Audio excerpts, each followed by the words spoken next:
Good afternoon, everyone. Thank you for joining us here for KREM 2 News First at 4. I'm Whitney Ward. Well, before you know it, we will be back in wildfire season once again, but you can start taking steps now to protect your home and your community from wildfires. Today marks the return of the Wildfire Ready Neighbors program through the Washington Department of Natural Resources. It gives homeowners, renters, and even small forest landowners the resources and tools to protect themselves from wildfire. Last year, Spokane was the third county to launch this proactive program. During the 6-week pilot program, nearly 700 Spokane residents signed up, and now in its second year, the program is building on that momentum by expanding to other high-risk communities in the Spokane area. Now, Commissioner of Public Lands Hillary Franz helped kick off the relaunch of this program in Spokane County this morning. Too often, we wait until wildfires at our door when we ask for help, or we try to take steps to protect ourselves. Every single home in Washington State and Spokane County can take action right now today to get ready for this fire season and the next fire season. So if you'd like to learn more or to join Wildfire Ready Neighbors and get a free customized plan, community members can text READY to 509-448-2000 at no cost. Residents can also request a consultation. Then a wildfire expert will visit your property and develop a detailed action plan for wildfire preparedness.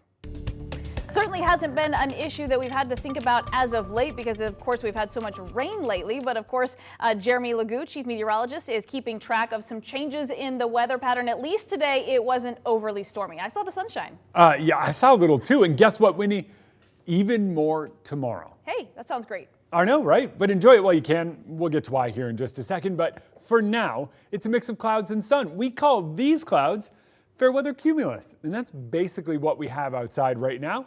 Little fair weather cumulus. And that's about it. A couple of stray showers, but they are much more sparse than they have been in days past. 55 degrees here in town, 54 in Coeur d'Alene, 52 over in Sandpoint, and 60s out in central Washington, so it does get a bit cooler as you make your way out there. And it's kind of the usual suspects. You can basically draw yourself a nice little line, and where you have these showers are some of those higher elevation areas. And that's basically where they're going to stay through the remainder of the evening, and then they fall apart. They move out. And tomorrow we see a lot more sunshine across the region before clouds build tomorrow night, and that precedes our next round of showers. And yeah, we still do need the moisture, so hey, we'll take what we can get. Temps fall back into the mid-30s again tonight. Basically, tomorrow morning looks exactly like this morning, and for that reason, we still have those freeze warnings in place until 8 a.m. on Wednesday.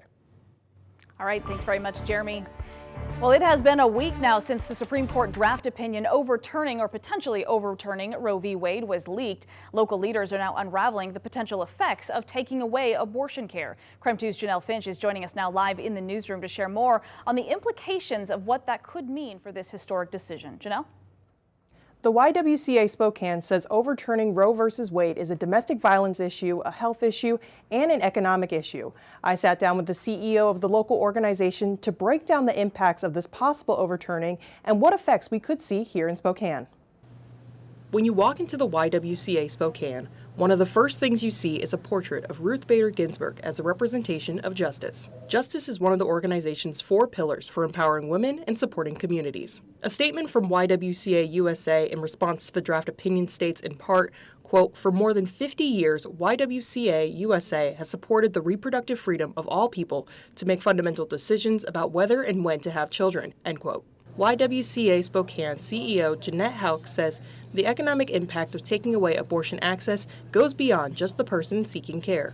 If we don't have choice as to when and how we have children, the economic impacts can be very devastating at the individual level and then to our community. According to the YWCA Spokane, 80% of their clients are at or below the poverty line. Hauk says most people seeking abortions do so for financial insecurities. And she says limiting abortion access sets women back from being active members of the workforce. 3 out of 4 women who are seeking an abortion are doing so because they feel they can't afford to care for a child. 6 months after being denied an abortion, women are 3 times more likely to become unemployed. If Roe versus Wade is overturned, Planned Parenthood of Greater Washington and North Idaho says Washington state could see a 385% increase in patients seeking abortions, as neighboring states like Idaho would ban the practice. Houck says in addition to increased stress on healthcare systems, daycare facilities could also be overwhelmed. The ability to find affordable daycare right now is at a critical point in Spokane. There isn't enough, and where there is childcare, there are waiting lists. Houck says forcing these financial situations could also double down on the hardships people are already experiencing from the pandemic. Last Tuesday, Planned Parenthood encouraged supporters of choice to rally outside of their local courthouses. May 14th, Rallies for Choice will be happening again across the U.S. A rally in Spokane is scheduled for next Saturday outside the Red Wagon at 5 p.m. Janelle Finch, KREM 2 News. All right, Janelle, thank you very much. And in the wake of that Supreme Court leak, Janice McGeehan, who is running for governor in Idaho, called to remove the 3 exceptions to Idaho's current trigger law, which ban abortion at a special legislative session on Monday. So that means if Roe v. Wade is actually overturned, exceptions to the abortion ban, like in instances of rape, incest, or to save the life of the mother, would no longer be legal. McGeehan said she wants to make Idaho a state where life is fully and unconditionally protected. The call drew immediate objections, though, from both sides of the debate, abortion rights supporters calling it unthinkable, and those against abortion saying Idaho already has one of the strongest anti-abortion laws in the nation. Lewis and Clark High School sent a note home to parents saying it is now working with students to set expectations and increase accountability through the disciplinary process. This communication comes on the heels of a big incident last week where police were called in for an unruly mob and 2 students were charged with criminal mischief and harassment. So the note, which parents did receive through email last night, says the school's administrative team will focus on reteaching expectations to students and significantly increasing accountability through the student disciplinary process. It says the pandemic has introduced numerous challenges for many students during the process of trying to transition back to school. They also say it has been incredibly difficult. The district responded to KREM 2 today, then saying each incident is different. The one caught on cell phone video last week involved dozens of students in the hallways. Spokane police responded to multiple calls for help there. They are continuing their own investigation.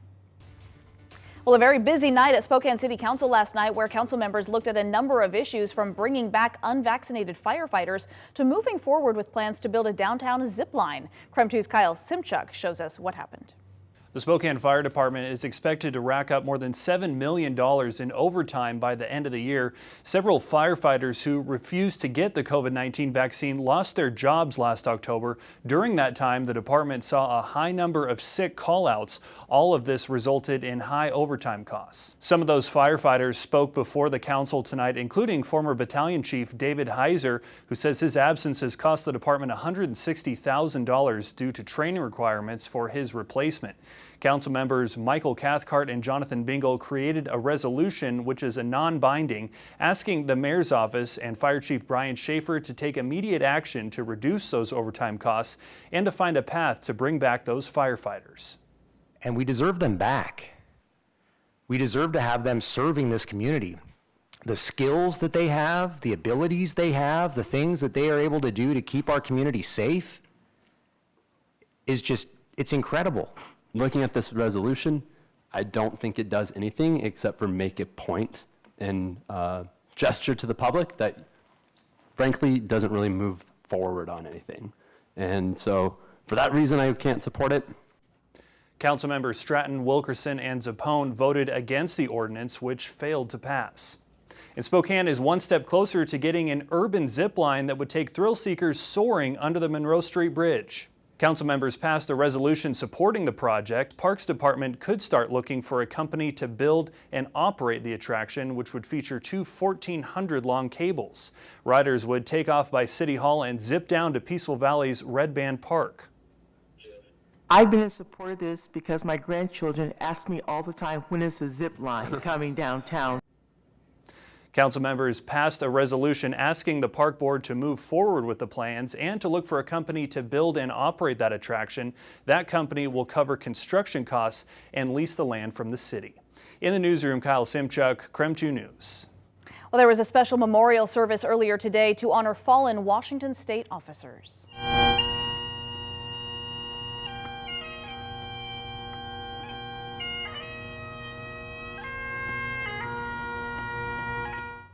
That was from the ceremony at the Spokane County Courthouse. It started at 11:30 this morning, honoring 349 officers who have been killed in the line of duty, as well as 26 canine officers. 49 of these officers that each have a story. We need to honor them and never forget and always remember and support the families because they have to live with the loss.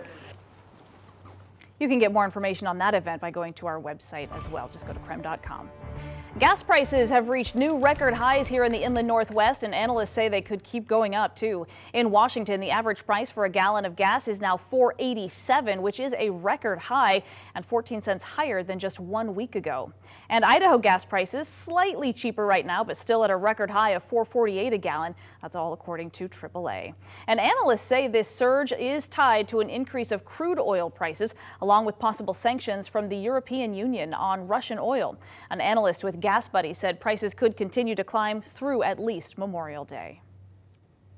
Our Boomtown coverage continues here on KREM 2 tonight, and fans don't have to drive over the mountains anymore for big-time theater experiences. How investing in facilities like the First Interstate Center for the Arts is drawing bigger and bigger crowds every year. Also, when we come back, we'll hear firsthand about this weekend's upcoming Skyfest. Everything you need to know from tickets to times, that's coming up at 4:30.